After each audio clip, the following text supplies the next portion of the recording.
Welcome to the Enhancing Clinical Practice and Outcomes stream of SNOMED Expo 2024. My name is Monica Harry. I'm the Director of Content and Mapping at SNOMED International. I will be moderating today's session. Any questions will be answered at the end of the presentation.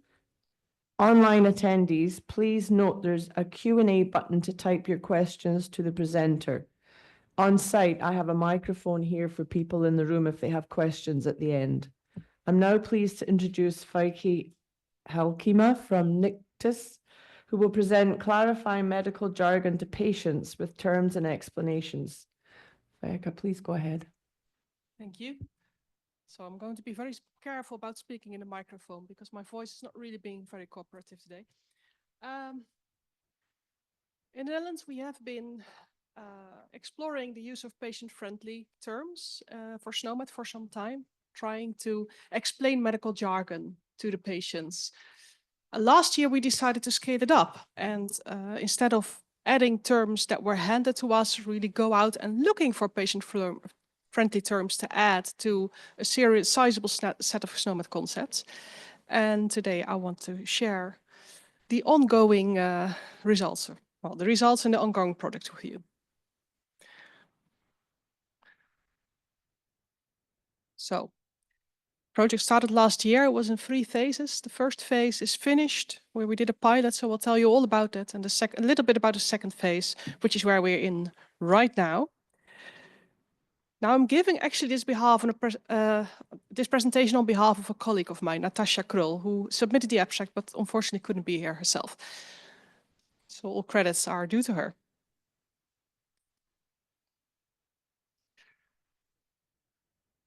I should also mention, I have 20 minutes and 34 slides, so I'm going to skim through very quickly through the boring bits. But if you disagree with what the boring bits are, you want to hear some more on a particular slide, just raise your hand, let me know.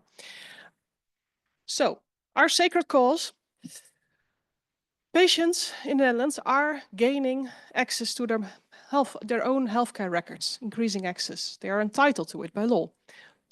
But it's not just to follow, and it's not sufficient to follow the letter of the law and give them access. They should also be able to understand what it says. And that's more difficult because it's full of jargon. It's full of this medical lingo, full of Latin. And people just don't really understand that. The language in the record is too complex, so we want to address that. There we go.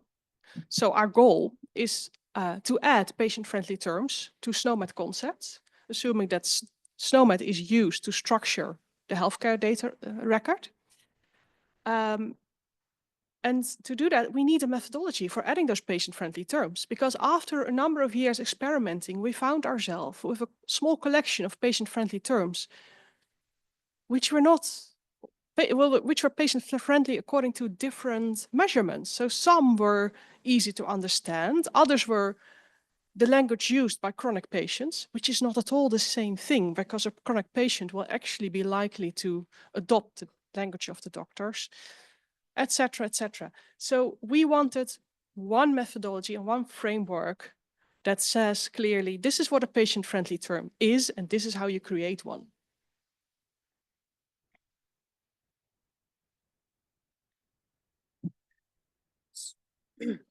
I already told you. So in the first phase of the project, we were going to establish a framework, establish criteria that a patient-friendly term needs to meet, and conduct a pilot that explores how we can add them. And then choose different scenarios for the second phase in which we would scale the production up and pick one. Now, phase 2, which we are in right now, we're developing a core set of patient-friendly descriptions, meaning for 10,000 concepts, and distribute these to the suppliers. In phase 3, we want to establish a governance so we can move this further and gradually expand the set that we have available. We won't cover all of SNOMED, but we would like eventually to cover all of SNOMED that's actually actively used in the Netherlands.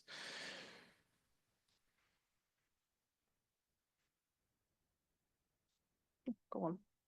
Right, so to establish criteria, we ran 2 focus groups with stakeholders. I'm not going to list them all, considering this is one of the boring bits, but very very many stakeholders, from healthcare professionals, from the patients, from the software vendors, from the translation agencies that would actually have to do the job, etc.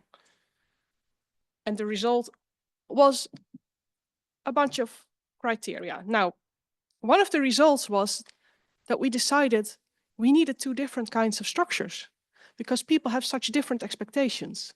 So on the one hand, we want patient-friendly terms, or PFT as we are abbreviating that, which is a short phrase from the common language that identifies a medical concept.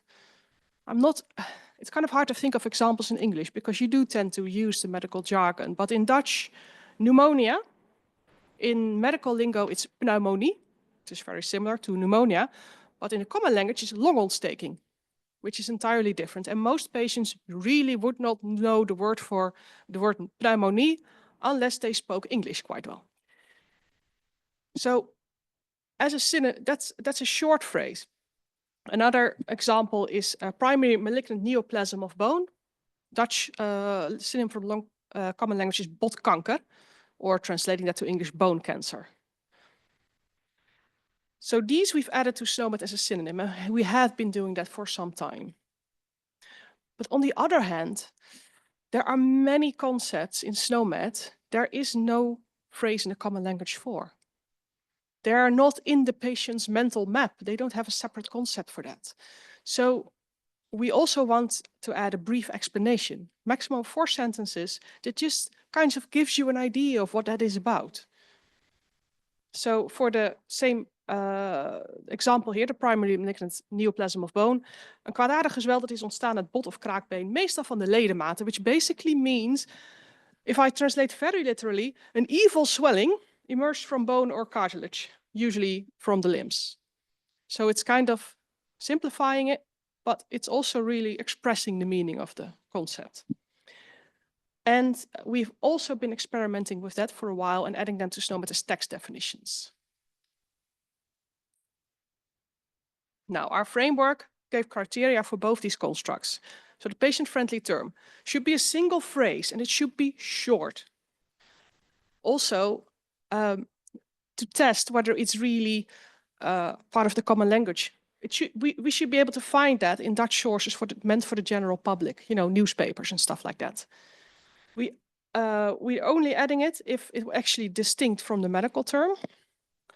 And this is also important. What we said at the time is it's actually fine if it's broader in meaning than the SNOMED concept. So for instance, osteoclastoma, patients really don't know what that is. So we actually add botkanker, bone cancer there. That's less specific, but it's just about as specific as you can get for a patient. Still, not all concepts would get a patient-friendly term. If you're getting to the really obscure syndromes with facial characteristics, etc., etc., it just isn't there. So we would not try to add to those. And a separate bunch of criteria for the patient-friendly explanation, the other construct.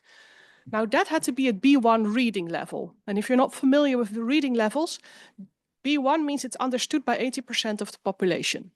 Basically everyone who's finished primary school. Why not 100%? We expect that the other 20% is not very likely to log into the patient health environment in the first place. A serious percentage of that actually cannot read or cannot understand Dutch. Should be most 4 sentences. They always start with this means or this is. They're informal. For those who speak French or German, they tutoyeren or duzen. They use the informal form. They have to be correct. Medical correctness is more important than the reading level, but they don't have to be complete. And they don't have to be distinct all through SNOMED. And then a list of things that they should contain. So clinical course, occurrence, location, cause, they can contain those 4. Why? Because those are not likely to change over time. But symptoms, prognosis, or treatment, well, symptoms can vary from patient to patient, and prognosis or treatment will vary over time. So we're not adding those to the explanation, because then we'd have to revise them every year. And every concept that we treat gets an explanation. They might not get a term, but they will get an explanation. Oh, wow, I didn't see that when I was preparing it. But so we've created a pilot process for development there in the phase 1. So we picked a set of 200 concepts and we decided to create explanations by 2 different methods in the first step. One is to use a medical agency and the other to use a large language model. Why? Because we rather anticipated this was going to be a very expensive process and we were keen to reduce costs. They were also then reviewed by 2 terminologists. The terminologists would remove any descriptions, any explanations that had actual errors in them. Then reviewed by 2 healthcare professionals, they would also remove anything that had errors in it. Then reviewed by patients, and to our huge surprise, we found more than 2,000 patients willing to assist with that, so that was very nice.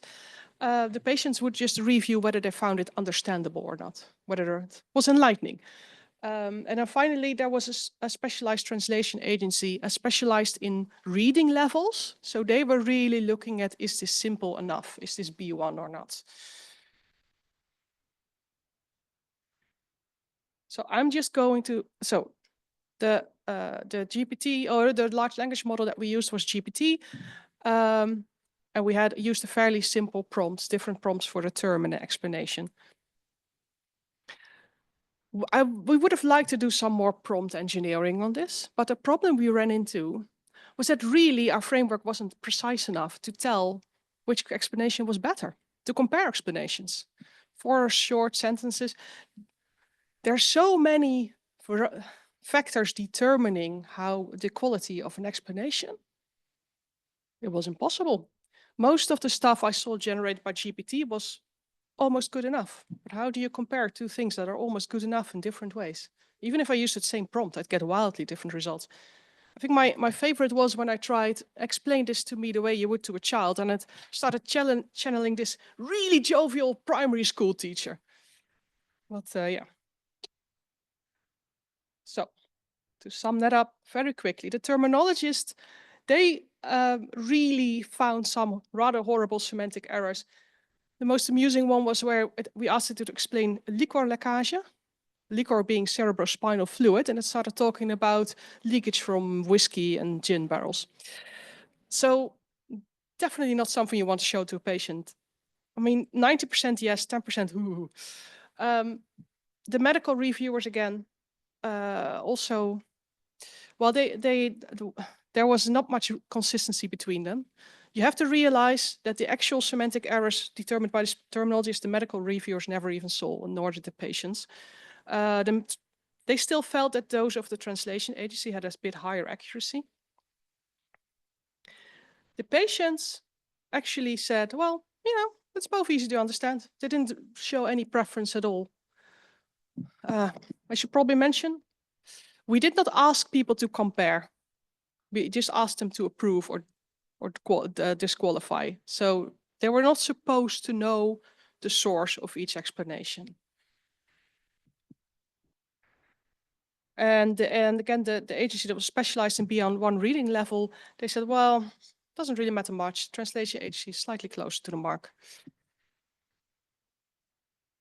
And anyway, the conclusions we draw from these were, well, can a large language model generate patient-friendly terms and explanations? Well, most of the time is correct, but the medical errors are really quite severe. The reading levels are inconsistent.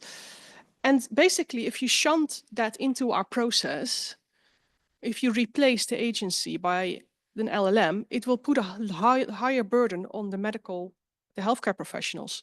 And they're a more expensive resource than the translation agency. So it doesn't really make any sense.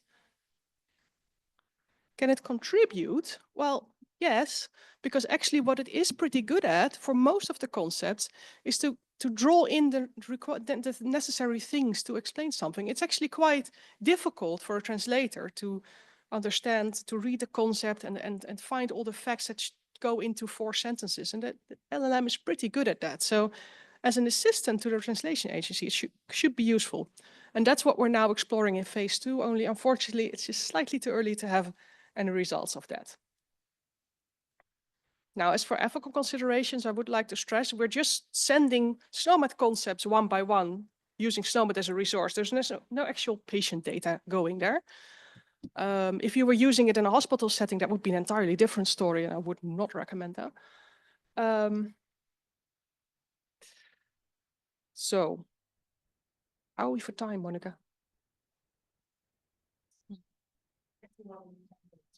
Yes, yeah, should be able to manage that then. So the process we arranged for phase 2, being enlightened by what we learned in phase 1, was that the medical agency has an LLM to use as an assistant. We still have a medical reviewer to review the medical content. The terminologist review, not happening because the medical reviewer should be good enough to find all the actual errors. And actually the medical agency we use is specialized in SNOMED translation and has been doing that for us since 2016. The patient reviews whether it's comprehensible, and then Nictus just publishes it. Now, if your lettering is too small for you to read, this looks really great. But if your eyesight is good, you will see the top bar is the things we want to achieve. And the lowest is the amount we've actually published in SNOMED last month, which is 115. I am happy to report that next week we'll publish another 800, bringing the total up to about 1,000. So actually, we should be roughly at the 15,000 roundabout halfway through next year. This is looking good. But the very first batch of 115 threw up some major problems. Duplication in the patient-friendly term. So it turned out our framework wasn't that specific on what a patient-friendly term is supposed to be. So there were things like bone cancer in your elbow that got added to 20 different malignant bone neoplasm types. And you'd have to ask, is bone cancer in your elbow, is this a term? Is it an explanation? What is that? But as far as the issue goes, we added it to SNOMED as a synonym, and you're not supposed to duplicate synonyms. You can whitelist the error, but do I want to start whitelisting things to that extent? No. And then the patient-friendly explanation, that also showed duplication. Not quite to the same extent, but also quite hefty duplication. And we'd added this as text definition, and they really need to be unique. So if you have 10 identical explanations, well, no way you can add those. So we had to revise our criteria a bit and also our approach. So first thing we did is we said, well, this is not a text definition. Let's stop pretending it is. Let's look for a different way of publishing this. Unfortunately, SNOMED International published the revised RF2 specification on annotations at that point. And so we adopted annotations instead. And now we are allowed to duplicate as much as we like because no one has created any editorial guidance as yet on annotations. So also, the other thing we changed on the patient-friendly terms said, well, let's aim for uniqueness. So let them represent the full meaning of the FSN.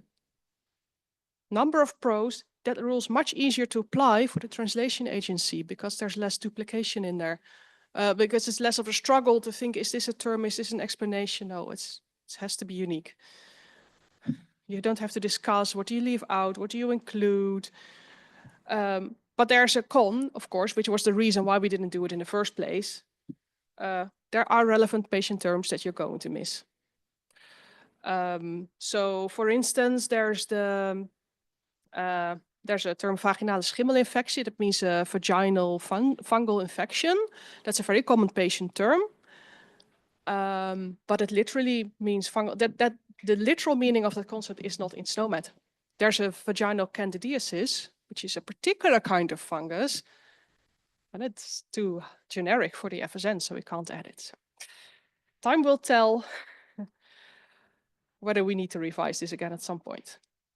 Okay, I actually almost finished, although it might not look like that. So as for the RF, so we have looked how do we deliver this to vendors in RF2. The terms we have always added as preferred synonyms in a separate language reference set, and we will continue to do so. The explanations, like I said, we add as annotations. And the great thing about annotations is you can type them. You can create an annotation type as an attribute, and you connect a dialect code. So actually, if another country would decide to start aiding patient-friendly terms, they could use the same mechanism and just add a different dialect code. We also, as we have a national terminology server, which is Fire-based, had to find a way to convert this to Fire. So the terms were already in there as a designation. And you can use the language reference set ID to find out which is the patient-friendly term. The explanations we disseminate as consumer-friendly designations in a code system supplement, which meets the HL7 spec for such terms. And I really want to thank Dougal from Daedalus for helping us work out the format. This we tested with 3 software vendors in a proof of concept.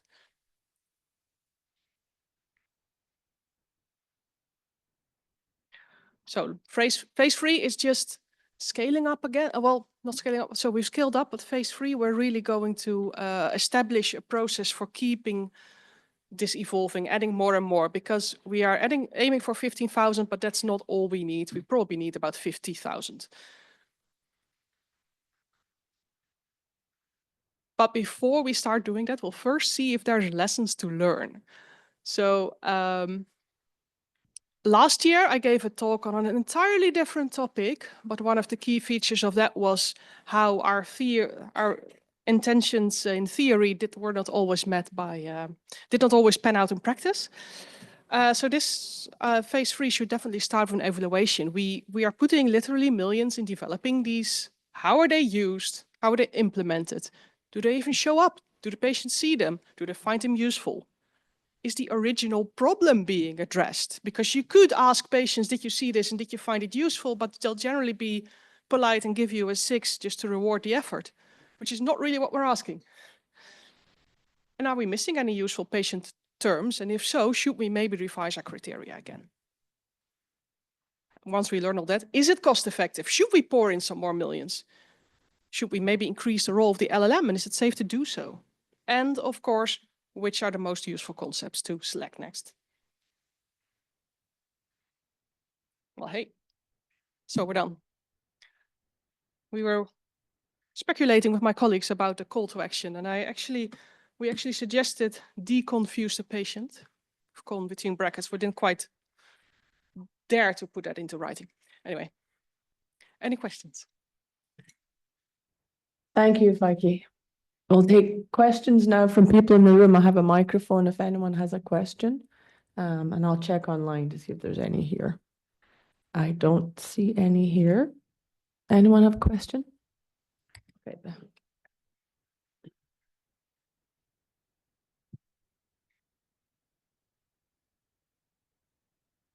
Thanks, great presentation. Yeah, it's a shame they can't be text definitions. That seems really appropriate.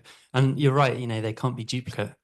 I suppose you could, a workaround to make sure they are text definitions and fit into the existing spec could be to start the phrase with the preferred term. You know, it's maybe quoted, this is a da-da-da, I don't know. I've got more questions, but I'll give someone else a chance.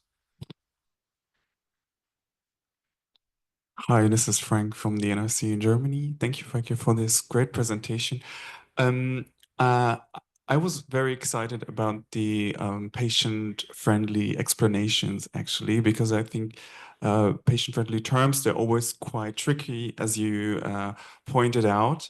We do have a similar project with ICD-10 and National Procedure Classification in Germany, but you have to go to a website to really look up what it means. You said you're not quite sure how this is displayed at the end of the medical record, but is there any like thoughts about this? Could you like click a button to say this is patient friendly and this is the normal way how it's called? Because I think it could be very good also for patients to see what your diagnosis or your procedure is really called like. Yeah, so we don't implement any software, which is why we can't say for sure how vendors will use it. But our recommendation would be that the term you display if there's a patient-friendly term, you use that to display the concept with the medical phrase in brackets behind it. If there's an explanation, well, they kind of can choose between using a pop-up or a hoover or just displaying it below. Well, we leave it up to the vendor because, you know, some of these EHR records are meant to be accessed by phone, and then 4 sentences of information is kind of a lot of text. But we do think it's important that the explanation is shown if available, because the term is not always going to be there, but the explanation is. And it really should be available immediately. And then when the patient wants more information, which seems likely, then you can use external links to go look it up. Any more? Oh, yep, we have time. I'm Yeah. not sure that's on. Make sure it's turned on. I think it's on. It's Feikje Hielkema from SNOMED International. The advantage of including the preferred term or whatever, you know, the more clinical term at the start of the text definition, you could then go on to have a format that says is a, and then give an explanation. Or if it's a more vague explanation, you could say is a type of, you know, and then you give a more vague explanation. You're being more succinct. And of course it's unique. That's true, but well, there's two, the serious drawback. It immediately drops the reading level to, or raises the reading level to a higher reading level. So that's one of the They don't need to problems. understand that term, do they? I mean, that's the point of the text. Yeah, but seriously, some people with reading problems will be scared off by that. Especially Okay. some of them are quite long as well. So it's kind of deliberate. And also our advice is always to show the medical term. So you show the patient, but you always show the medical term. There's no leaving that out simply because the explanation is less specific. Can I have one more question? It's more about the LLM side of things and the generation. What context did you give the LLM? Because you said, you know, one of the patient-friendly terms was talking about barrels of whiskey or something. Were you setting up the context, saying that you're trying to create a patient-friendly term for probably explaining the clinical domain and, you know, all that? Not sufficiently. That was clear. So I think things could be improved, and that's one of the things we're working on with the language translators, having them refine the prompt. But even then, you know, it wasn't always entirely up to date with information. We felt the burden on the medical reviewers to sort out what was correct and was not was going to be heavier. And that was sufficient reason not to entirely replace the agency with that. But yeah, we could definitely have done more on the prompt refining. Thank you. With that, we'll close this session. Online delegates, you can stay here for the next presentation in this stream or access another session through the event lobby.